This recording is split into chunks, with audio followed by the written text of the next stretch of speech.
Hello everyone. Welcome. It has been a while. I was on vacation. Things have been really busy. I was doing a class last week, but I am excited to be back. This week is going to be pretty low key as far as streaming goes. We are doing a live resin crafting dice pour session right now, and I will be continuing Fright Night this Friday with our Resident Evil 8 playthrough, which I am really excited. But today is going to be a lot of fun. We have 4 designs that we are working on today.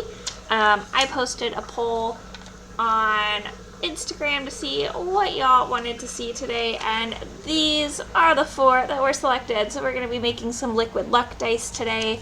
We're going to be making some Shire dice. We're going to pour some Ravenclaw dice to re-pour some dice that the cap was super off center on, and we will be pouring a dark base dirty pour for Salt to the Sea. And all of this is in preparation for my literary collection, which I am super excited about. You can kind of see off to the side here, we got some sneak peeks of some of the stuff that I'm working on right now that I'm very excited about. But yeah, so we're gonna dive in today. We have 4 designs. So my process when I do this is I start with the more complicated designs that need time to like set in between things. So my Shire dice are going to be using a lot of floral inclusions and bits. I have some like pressed flowers here and little ferns and moss pieces. And so those need a little more time just because I need the resin to kind of soak into that to get through some of the bubbles. Whereas the Ravenclaw dice are pretty simple and straightforward, so I'm going to be pouring those last kind of while I'm waiting for some of the resin to sit for some of the other projects. If you've never used resin before, it's really important that you're being safe, so making sure you're wearing proper protective equipment and that you're in a well-ventilated space. I am right next to a giant window. I have an air purifier running right now. I'm going to be wearing some gloves. Generally, you'll probably want to wear pants, but I didn't feel like putting pants on today, so we're just going to hope I don't drip resin anywhere, and hopefully it's fine. But that is our plan for today. So as I'm going through, I'll make sure I'm kind of talking through the process with you all.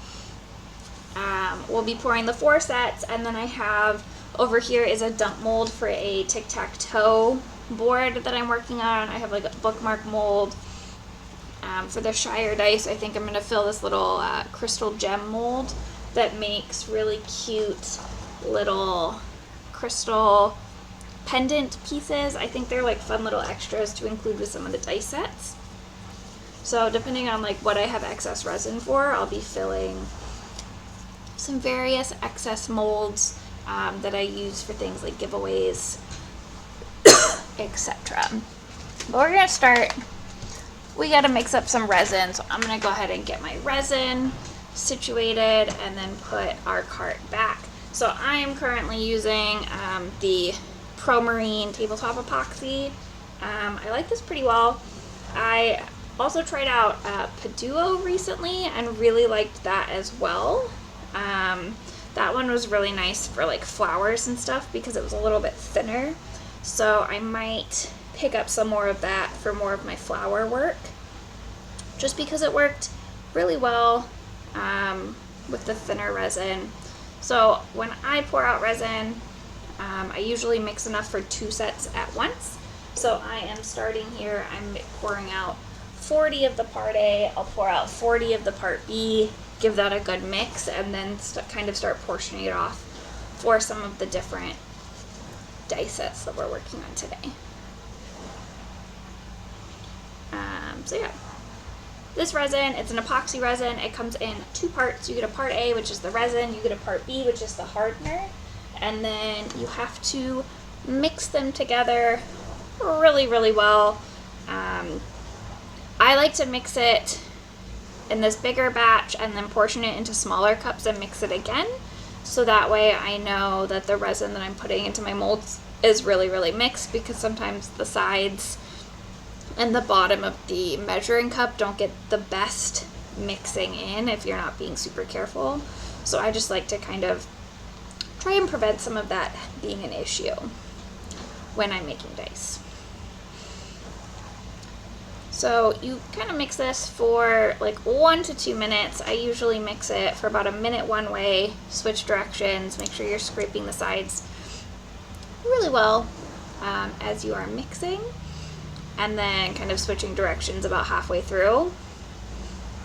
And then I'll put a little bit of like glitter or something in it, mix it some more, and then portion it out into cups. So you really, really want this mixed. If it's not mixed, it's not going to cure properly, and then it's not safe to use, and then you have to throw away really cute dice, and it's sad. And we don't want that.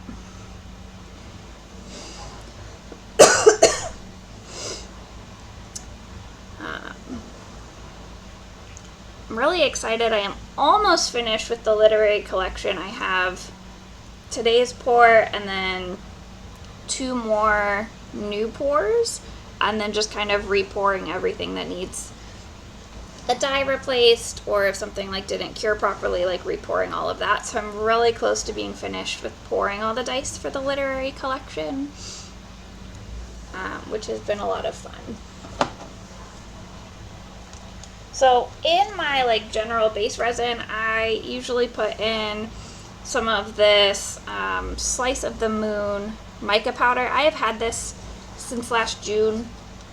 I use it in almost every single dice pour, and I am now like maybe halfway through with it. And I just use a little scoop just to give the resin a little bit of a shimmer, because who doesn't like glitter? I think it just adds a nice little touch of sparkle to the resin, and because it's mica powder, it doesn't settle or kind of clump up at the resin, which you can get with bigger glitters. So it's a nice way to get a little bit of a sparkle in there. Excuse me. Alright, so this is now nice and mixed. We're going to start portioning things off. So like I said, we're going to start with the Shire dice, which I'll be pouring in my extended mold. So for those of you that have never made dice before, you make them in a silicone mold. So this is the base of my mold. It has the 7 dice here. My base mold has the logo D6 and then a standard D20 in it. So the D6 has my logo and the D20 does not. And then for my extended set, I also have this mold, which has my D2 coin. There's a logo on the other face. The 2 different D4 shapes, and then this one has the logo on the D20, and then the D6 does not have a logo on it. I know some people like logos, some people don't.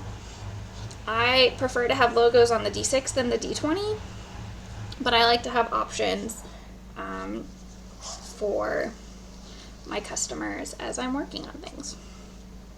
So now that this is good and mixed, I'm going to portion it out so that I have about half of the resin in each of the cups. For this one, I know that my 7-piece mold here needs about 35, and my larger one needs between 45 and 50, so I usually put a little bit more in the extended mold than I do for this one, just so that I have a little bit of extra resin to work with. So I'm going to leave this sitting here while I get to work on our Shire dice. So the Shire dice, I'm going for like really cozy, lots of like greens and florals and whites. So what I'm going to do is, because I don't want to have any bubbles on the bottom face, I like to pour in a little bit of resin first. Then I'll go in and add my flowers and my inclusions and things like that, and then I'll fill it about halfway and let that start to bubble out. The more bubbles I can get out before I put them in the pressure pot, the better, especially because my pot is currently leaking and we're working on replacing it. So if I can get most of the bubbles out in the pouring process, it tends to result in better dice. And these are going to be clear dice. I really just want to focus on the florals and the moss bits and all of that stuff for this design and not take away from that, so I'm not adding anything to that. I'm going to let this sit for a second. I'm going to switch us over to the Be Right Back screen, so if you are here, I will be right back. I just realized I forgot my water, and I've got something stuck in my throat, so I will be right back momentarily. If you are in the chat, don't fear, I will return very, very shortly. I just need to go get some water.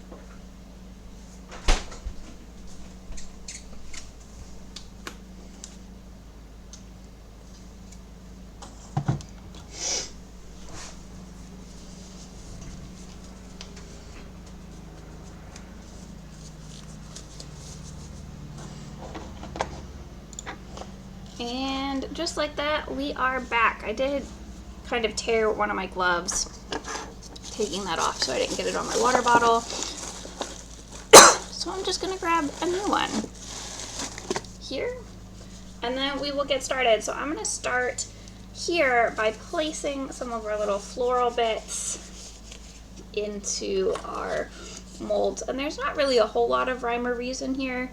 I do want to make sure that I'm getting a good variety of like the white pieces and the green pieces into the different dye, but otherwise there's not like a specific method to placement here. Just kind of whatever I am feeling in the moment. For those of you that are maybe hanging out in chat, thoughts on Lord of the Rings? Thoughts on the Shire? Would you like to live there? I know I think living in the Shire would be wonderful and calm and happy. You can just eat and drink and be merry, and it sounds like a wonderful place. Personally, I would be here for it. So here I'm just taking some of the they seem like really, I mean, yeah, they're snarky. That's true. They like to be a little nosy, but like, I'm nosy. If something's going on outside, I will definitely go stand on my deck and try and figure out what's happening because I like to know everything. Also, hello. I hope you're doing well on this Tuesday. It is Tuesday, right? Yes, it's Tuesday.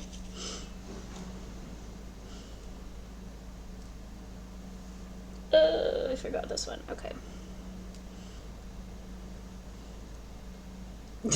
I hope things are going well. I know y'all have a lot going on over there with everything. But hey, welcome to the dice stream. We're sticking flowers and plants and dice right now, because why not? It's fun. I think this is the 4th pair of tweezers that I have used since starting dice making, because they get real gross. So if you're out there and you want to make dice, have a bunch of tweezers around, because you will ruin them. Because sometimes you just don't get all the resin off of them, even though you thought you did. And then they're all gunked up, and they don't work as well. Yeah, you do go through, so like there are things that you can reuse pretty easily. So I use like silicone measuring cups for mixing like large batches, just because those are a little easier to reuse until they get really gross and start falling apart. You know, your silicone molds, you've got to replace them over time. So you do go through a lot of stuff, but if you clean things and you take care of it, you can make it last a while. I think I would say I probably get... so you can't wash them, so resin doesn't adhere to silicone. So once it dries, I just take packing tape and start pulling it out. And then like the tweezers and stuff, I'll just take like a wet wipe and just kind of wipe everything down with some isopropyl alcohol after I'm done using them, and that'll kind of get a good chunk of the resin off of it so that they're not super sticky afterwards, because you don't want sticky resin gunk laying around. That's no good. We don't want that. Because if I leave something sticky laying around, my cat will inevitably get her fur in it. And then that's a big mess that I don't want to deal with. Yeah. Yep. We don't want like uncured resin laying around. So anything that is like uncured, typically it goes in my pressure pot over here, and then it's out of the way. I did leave a bookmark mold out once, and then my cat found that. That was a bit of a mess, because I thought I'd covered it, and I hadn't. Don't recommend that. We had to cut part of my cat's fur off. She was not happy. I wasn't happy. It was a whole thing. I don't recommend doing that.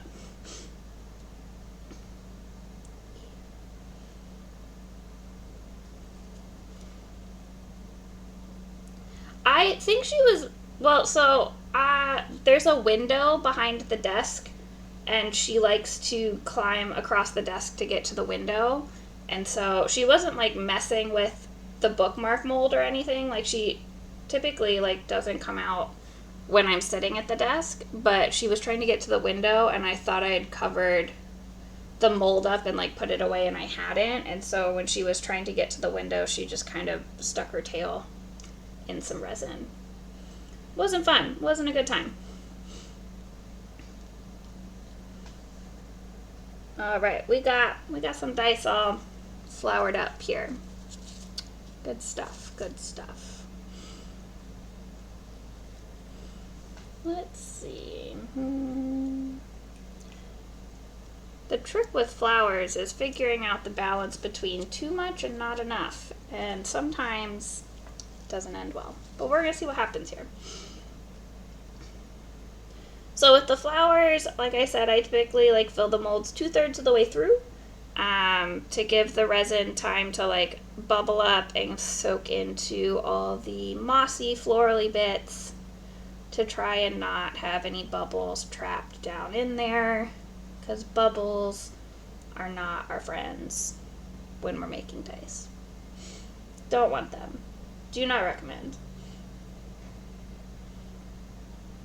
And then we can work on something else while that is debubbling, because efficiency is key sometimes. Or sometimes you spend an hour brushing glitter onto dice. Bubbles on purpose. So sometimes if people are making like ocean-y dice, they might purposefully keep bubbles around, because that's like the aesthetic that they're going for. I have not intentionally put bubbles in dice, but I have seen some dice where the effect is kind of cool, because they're like mermaid dice or siren dice or what have you. But then you have the people that are like, well, there's bubbles, there's air, those can't be balanced. And I'm like, well, your Chessex dice have bubbles in them too, so can't win them all, but that is all good. So while the flowers are kind of debubbling, that's when you switch over to an easier design, so that has time to like do its thing.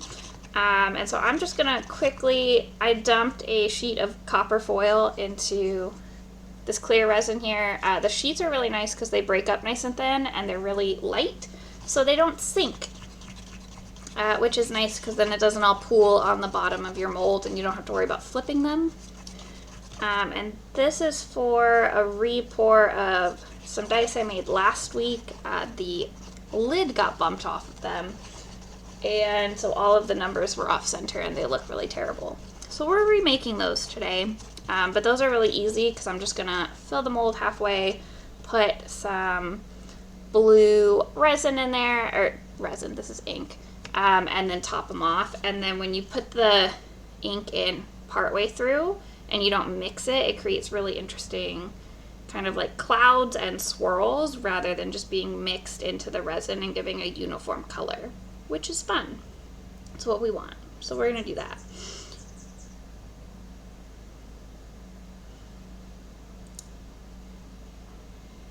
It doesn't just be a blob, no. So because it's really cool, let me see.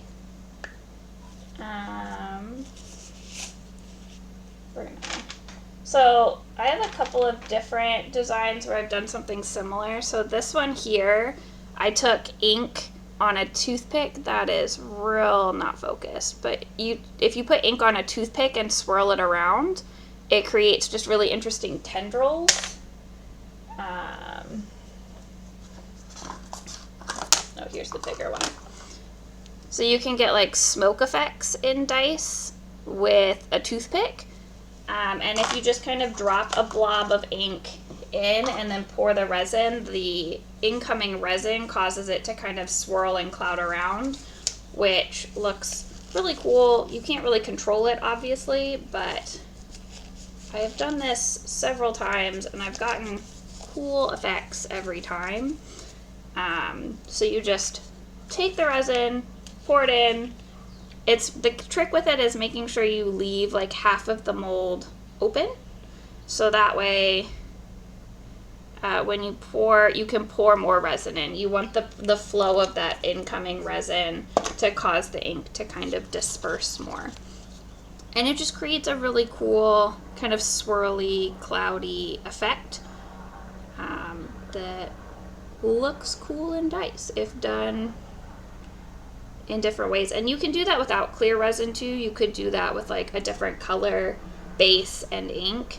But for this one, I just wanted the clear base. It's a little bit easier to see the swirls once you pour it in.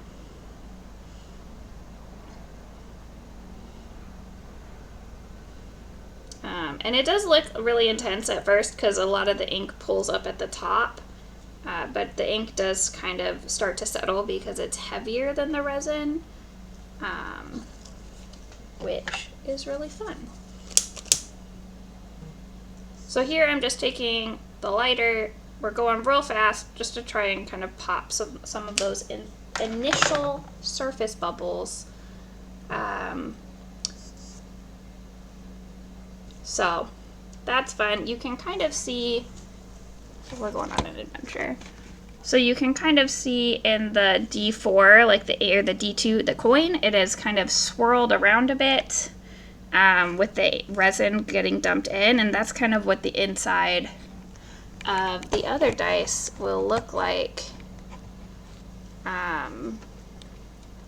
as they cure up, and it's really fun. So we like to do that. These are looking good. We got to top off with some more resin. So as the resin kind of settles, there's room to pour in more resin, and we just kind of keep doing that until we're ready to top them off.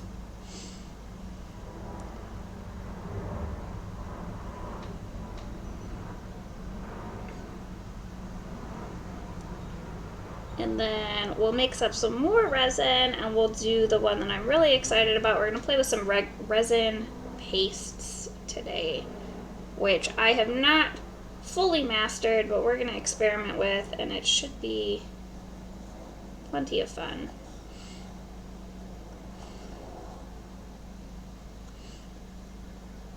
Tuck that little piece of moss back in. Alright, so we're going to make some liquid luck dice with pigment paste. Pigment paste is really fun. This is gold from Just Resin. Pigment paste is basically resin and really concentrated pigments without the hardener. So when you drop them in something, in more resin, they kind of sink and create some really fun cloud shapes. So we're going to experiment with that today to try and get some really thick gold cloud looking dice. Oh, you're fine. No worries at all. And I really like the blue. That is my favorite. It's my second favorite blue ink. It's my favorite blue ink that's supposed to be blue.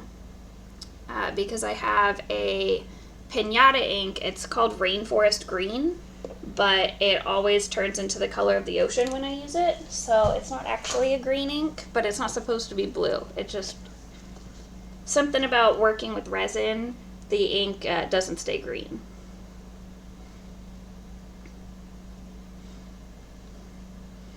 Hopefully the robot is fine and behaving and doing all the things that it needs to do. It's not consistent across colors, so pinks and purples are the hardest colors to get to stay true in resin. Purples in particular have a tendency to turn really brown. The theory, I'm not a scientist, but the theory is that the heat reactions in the resins have a tendency to turn purple inks brown. There are certain resins that work or certain inks that work really well with resin for purples, and there are like different resins work differently with different inks, so you kind of have to play with your resin and your inks to figure out what works. They do make resin dyes. And resin dyes have a tendency to be more true to color and have less issues with resin, but I don't use resin dyes, I just use alcohol inks because that's what I bought first and I didn't feel like spending more money to get the same colors.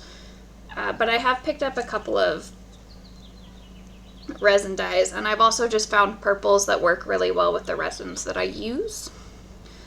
Pinks tend to fade and get lost in resin sometimes, kind of like the resin just absorbs the color for some reason. And then, yeah, that one resin dye, the Rainforest Green, I don't know why it turns blue, but this is the offender here. It looks like a really nice, like, dark greenish color in the bottle, and then you drop it in ink and it's a really gorgeous blue color, but it's like, that is not the color you are supposed to be.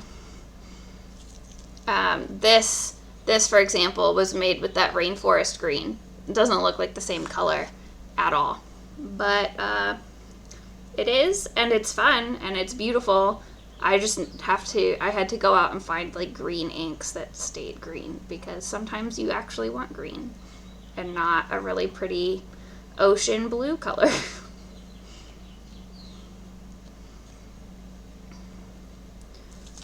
Oh, mixing resin is my least favorite part, because it takes forever, but that's okay. We're here, we're mixing the resin. We're gonna see what happens. Because automated ones will introduce a lot more bubbles in the resin, and you don't want bubbles.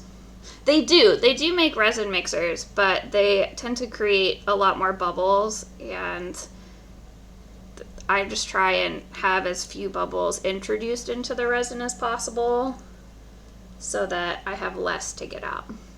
I think they work well for different things, but so for example, like this over here is just it's a tic-tac-toe board that I just dump extra resin into at the end of projects. Those, if there's bubbles, it's fine because there's not a top to this, and so when the air rises to the surface, it just leaves the resin and it's fine. But if you were making like coasters or bookmarks or something like that, it wouldn't be as big a deal if your resin had bubbles in it, because you're not putting a lid on it when you're curing it.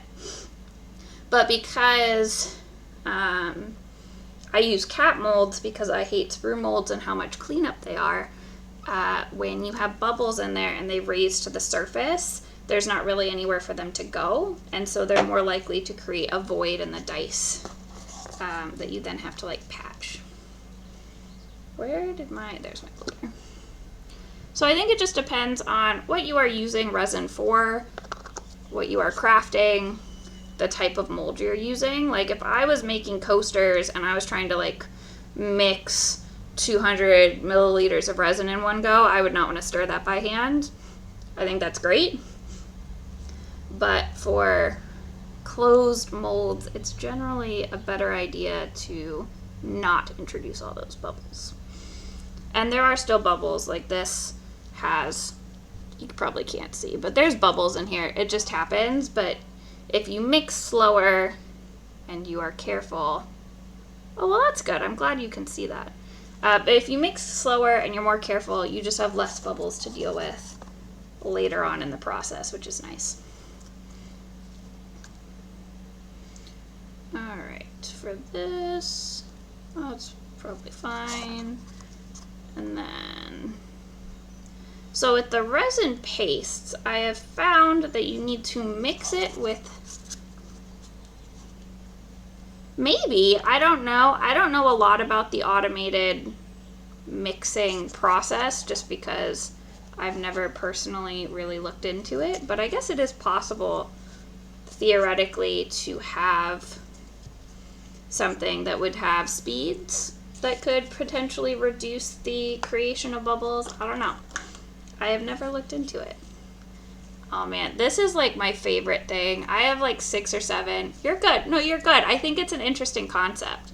I just don't know much about it. Yeah, so this is resin pigment. So what it is it's a pigment paste. It's part A of resin with really concentrated pigments. And if you mix it into the resin, it kind of just creates all these tendrils and clouds and is really pretty.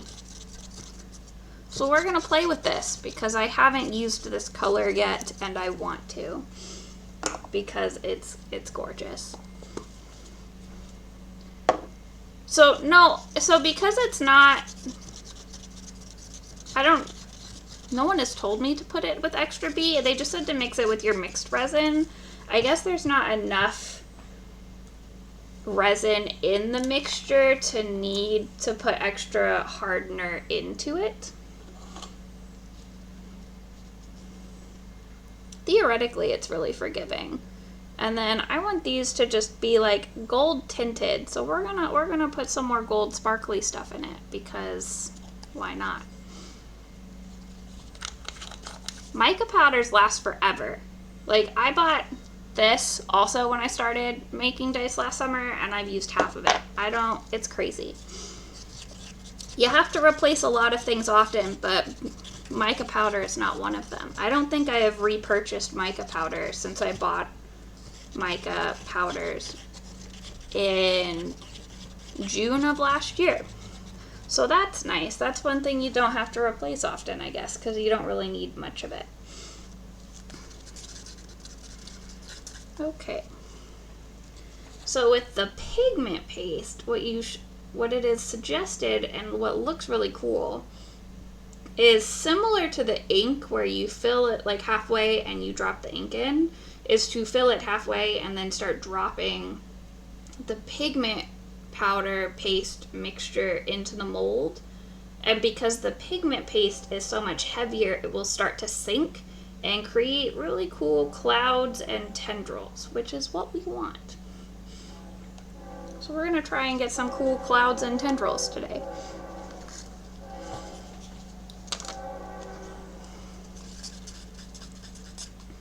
Man, this is just, it's liquid gold. It's gorgeous. I love it. I'm here for it.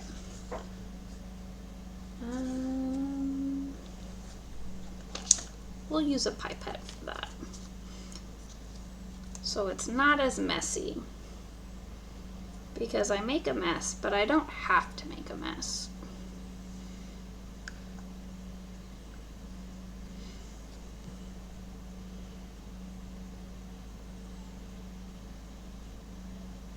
Don't really know what I'm doing with this. This is just what I have seen on Instagram tutorials. So we're trying it today and we're gonna see what happens.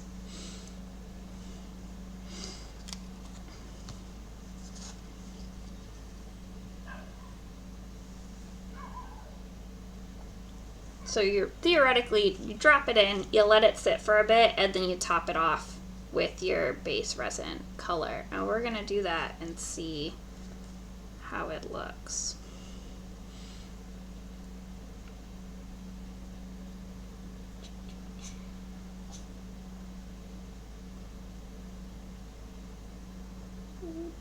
Okay.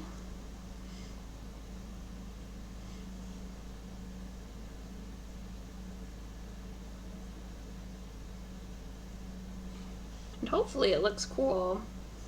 The color is really pretty. I'd be disappointed if it didn't look cool. But so, zooming in here, you can see that the pigment is starting to settle. It's currently on the surface, but it is starting to sink. So we're gonna let that sit for a smidge, and then we'll put a little bit more in. Sorry if anyone is motion sick and that was a thing for them.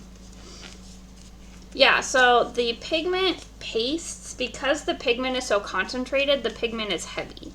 And so that's why you don't want to use a lot of it. If you use too much of it, it will all sink to the bottom, and it also, if you put too much of it in, it won't cure. It'll just be a sticky mess at the bottom of your molds, and we don't want a sticky mess in the bottom of our molds. That's like the opposite of our goal. Okay, we're gonna set that over here. Put some things off to the side that we do not need anymore. This is for topping off. That is going in here. All right, so that's gonna sit. And we are going to do one last thing. I'm really excited to try this. So I was watching some Instagram tutorials, and they were talking about a dark based dirty pour. So a dirty pour, there's a couple of ways you can traditionally do a dirty pour, but it's kind of like acrylic paint pouring in that you are layering different colors of medium to get like swirls. So for example, this dye has like white, a little bit of yellow, and then red, and it was all kind of mixed together and create some really cool swirls and patterns. You can do that with clear resin and then mixed colors of different resin that you kind of put in stripes. You can also do that by just dropping inks and a white ink directly onto a resin and then kind of pouring it without mixing it. But I saw this tutorial for doing something similar with a dark base, so using black as the base and then dropping color on it and putting white on top of the color. So we're gonna try that today. I'm trying to make dice that look like the cover of this book, Salt to the Sea, which is this really dark, stormy ocean. So I've got some different blue inks here. We got these Ranger alcohol inks in Glacier and Monsoon. They're really pretty blues. I'm curious to see what happens when we drop some blue on top of some black ink and then put white ink on top of it.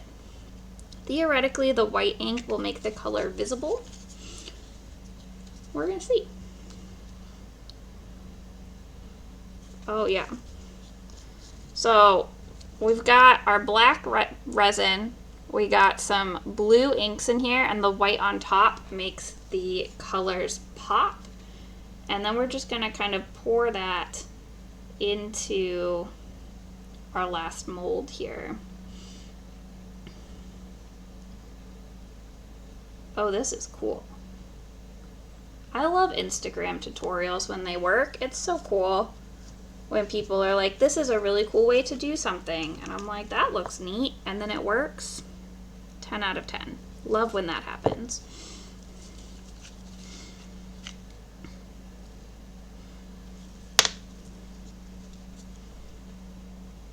And I'm hopeful that this will just create a real nice, stormy, watery look in our resin. Theoretically, we'll see what happens when I pop them out of the mold tomorrow. Hopefully they have the look we were going for. And then I'm gonna also dump the extra of this into my bookmark mold because I think it'll look like a cool bookmark. And I have way too much resin for this, so we're gonna make a bookmark out of it. Oh yeah, this looks really neat. Ooh, too much, okay.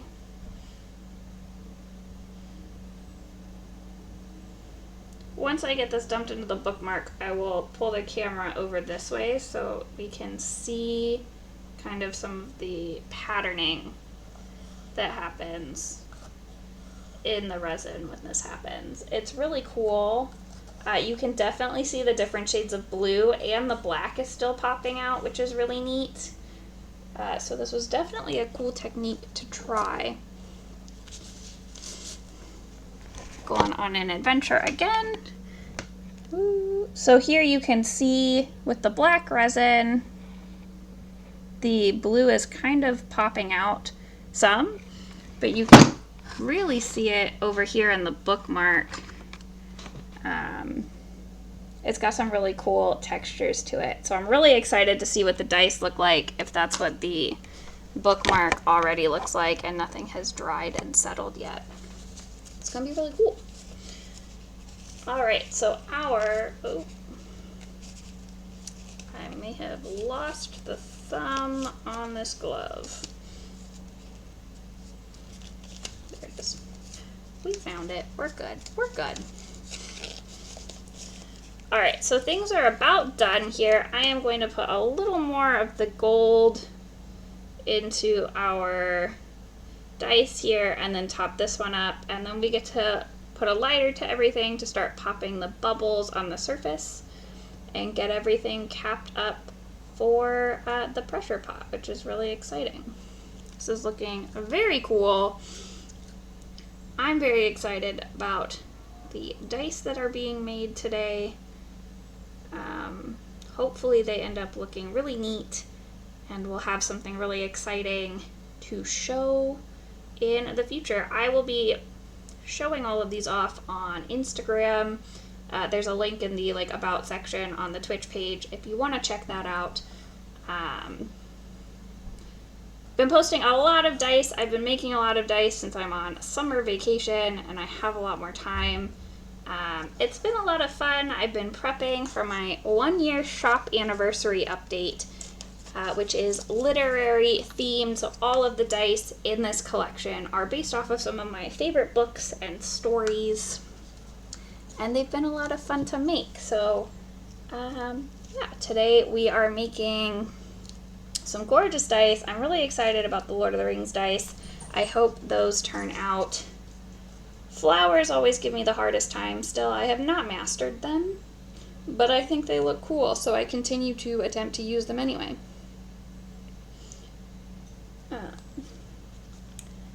So I'm excited to see those ones turn out. I am going to take this glove off so I can just not get resin all over my lighter. So the trick with the lighter to pop bubbles, so you could use like a heat gun. I have not found success with the heat gun. I think there's too much air coming out of it, and it just kind of blows the resin around for me, but I know some people it works really well.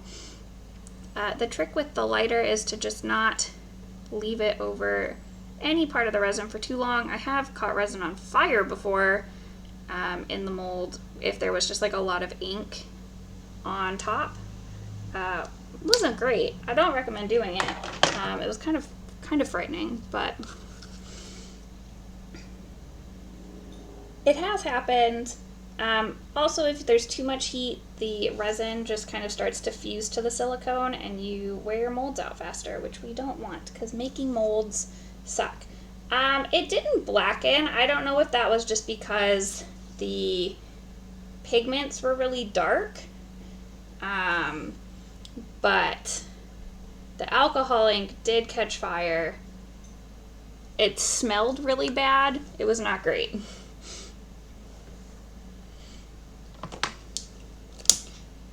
And that section of the resin did cure a lot faster because of the heat, and so there were a bunch of bubbles that didn't get cleared because the resin cured too fast. Because I made it flash cure. Awesome. All right. Well, we have had a very successful pour, hopefully. It's always the waiting game. You never truly know what your dice are going to look like until you take them out the next day. So, yeah, the cat's hanging out. in the window as she does. But that is it. I'm gonna go ahead and top these off and put them in the pressure pot, which involves turning on an air compressor that's really loud. So I'm gonna go ahead and end this stream here. But thank y'all for hanging out. I saw there were some people, oh, that was dumb. Saw some people hanging out in the chat, lurking. Always a good time. If you're into watching scary stuff, I'll be streaming Resident Evil 8 on Friday for Fright Night, which I'm really excited about. And I will see you all later. Bye, everybody.